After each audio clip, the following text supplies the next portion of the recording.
41 millions de kilomètres plus loin, notre planète, la Terre. Sur la planète bleue, il ne fait ni trop chaud, ni trop froid. Son orbite est située à une distance idéale du Soleil, propice à l'émergence de la vie. La Terre est protégée des radiations ultraviolettes du Soleil par une couche d'ozone et des radiations cosmiques par un champ magnétique.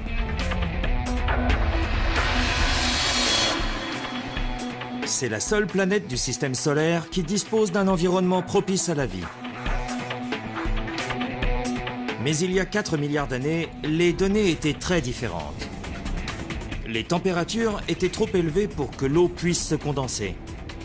À l'origine du système solaire, la Terre et les 3 autres planètes internes étaient dénuées d'humidité.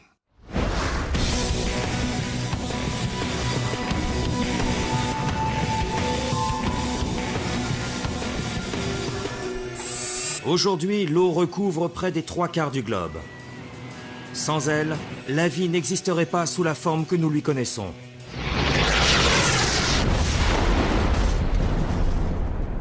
Comment est-elle arrivée sur Terre?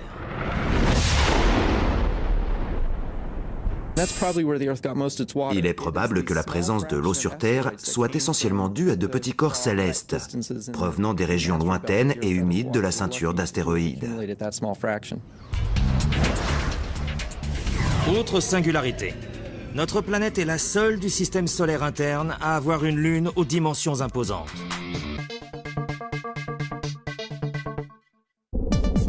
Les échantillons lunaires récoltés lors des missions Apollo il y a près de 40 ans n'ont pas livré tout leur mystère. Certains scientifiques les étudient encore.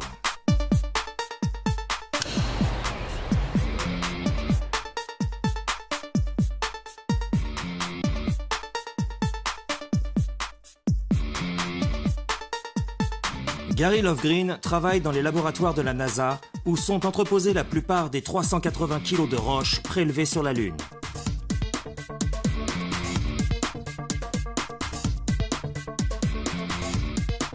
Pour les géologues, ces fragments de roches sont une ressource inestimable. L'une des missions essentielles des astronautes était de faire des prélèvements. Neil Armstrong s'est chargé de nous approvisionner en échantillons en désobéissant aux règles.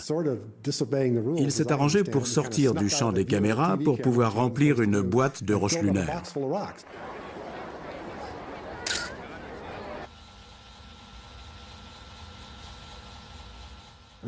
La composition chimique de ces roches était très différente de celle de la Terre. Nous avons été surpris compte tenu des théories qui prévalaient à l'époque sur la formation de la Lune. Les échantillons lunaires et par conséquent la Lune se révèlent être bien plus jeunes que prévu. Toutes les théories antérieures à la mission Apollo sont parties à la poubelle. Il s'est écoulé quelques années avant que de nouvelles idées n'émergent. D'après la théorie nébulaire, la matière présente dans le système solaire interne était insuffisante pour permettre aux lunes de se former. Quelques décennies plus tard, les scientifiques étudient une nouvelle théorie. La Terre aurait été prise dans une violente collision interplanétaire.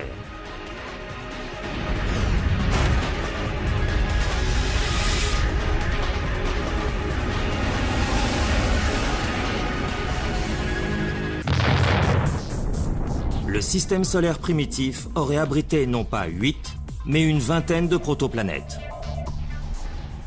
Pour évoquer les premiers stades de la formation des planètes, on peut se représenter un billard électrique dans lequel les boules se déplacent et se percutent de manière anarchique.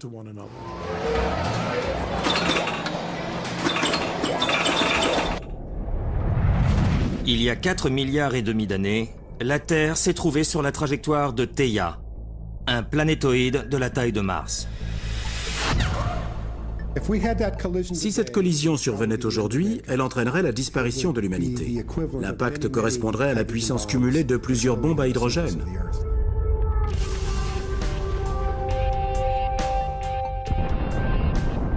L'impact est si violent que des milliards de tonnes de roches sont projetées dans l'espace, échappant à l'attraction terrestre. Au fil du temps, la matière éjectée est capturée par la force de gravitation de la Terre et entre en orbite. Au bout de quelques millions d'années, les agrégats s'amalgament et forment la Lune.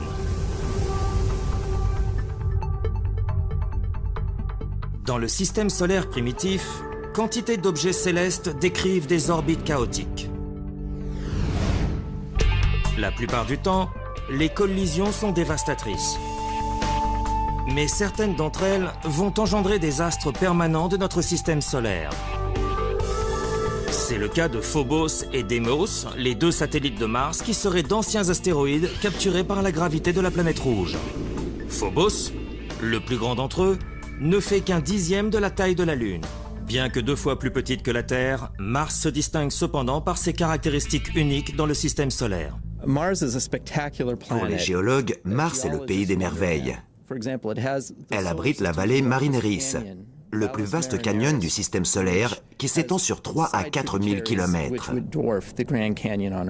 Mars abrite aussi le plus grand volcan du système solaire, le mont Olympus, 3 fois plus haut que l'Everest.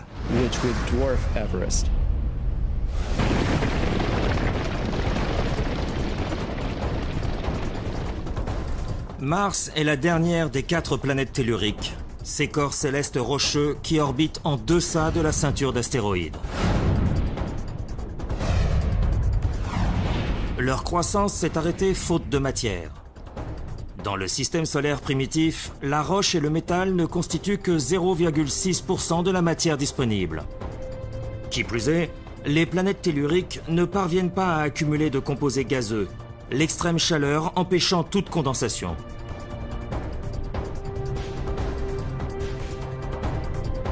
Cette condensation des gaz a lieu bien plus loin, dans la région des planètes extérieures, au-delà de la ceinture d'astéroïdes.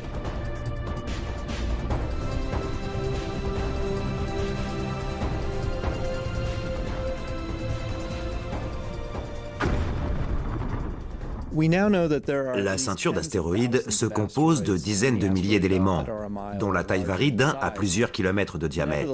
Mais le risque qu'un vaisseau spatial naviguant dans cette région percute un de ces objets est infime.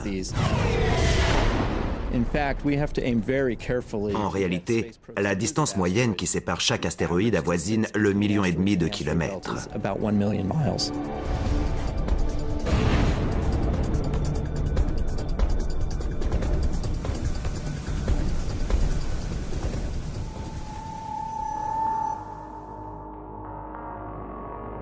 À environ 450 millions de kilomètres du Soleil, évoluent des planètes d'un genre très différent. Il y avait un front gelé quelque part dans la ceinture d'astéroïdes, au-delà duquel la température était assez basse pour que l'eau se condense. La transition s'est faite progressivement, mais elle est significative. En dessous de moins 123 degrés Celsius, certains corps se condensent. Ce sont les corps dont la composition chimique comprend de l'hydrogène, comme l'eau, le méthane ou l'ammoniac. Dans le système solaire primitif, cette matière abonde. Mais pour que les planètes extérieures l'attirent, elles doivent avoir une masse 10 fois supérieure à celle de la Terre.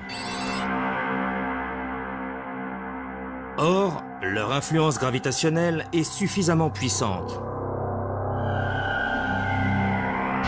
Elle capte les milliards de mètres cubes de gaz présents dans la nébuleuse. Il s'ensuit un effet boule de neige. Plus les planètes grossissent, plus elles attirent de matière.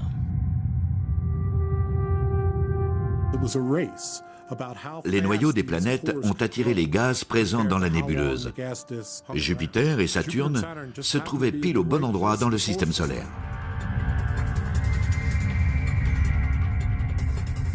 Ces planètes deviennent rapidement des planètes géantes. Leur masse étant constituée à 90% de gaz, on les appelle aussi les géantes gazeuses. Jupiter est de loin la plus grande. Sa masse est 318 fois plus importante que celle de la Terre et son volume, lui, est 1300 fois supérieur. Selon Hal Levison, nous avons de la chance que Jupiter exerce une telle force de gravité, car elle modifie la trajectoire de comètes qui, autrement, pénétreraient dans le système solaire interne. Jupiter est un peu comme un grand frère qui nous protège de l'environnement hostile qui sévit au-delà de son orbite. Et en particulier, elle expulse hors du système solaire les nombreuses petites comètes de glace qui pourraient venir nous percuter. Saturne est la deuxième plus grande planète du système solaire. Nous avons de la chance qu'elle ne se soit pas développée davantage. D'après nos simulations, un système solaire qui comporterait 2 planètes de la taille de Jupiter anéantirait toutes les autres planètes. Nous avons eu chaud car Saturne n'est pas tellement plus petite que Jupiter.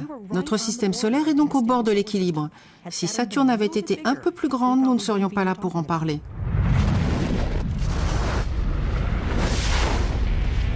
Si Saturne avait été plus massive, sa gravité combinée à celle de Jupiter aurait attiré toutes les autres planètes et les aurait détruites.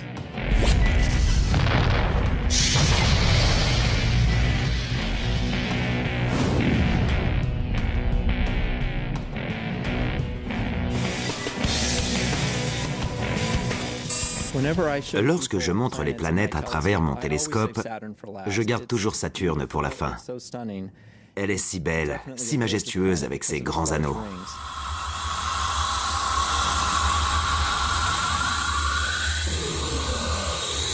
Les anneaux sont constitués de milliards de fragments qui grandissent et se désintègrent au gré des conflits engendrés par les forces de gravitation de Saturne et de ses lunes.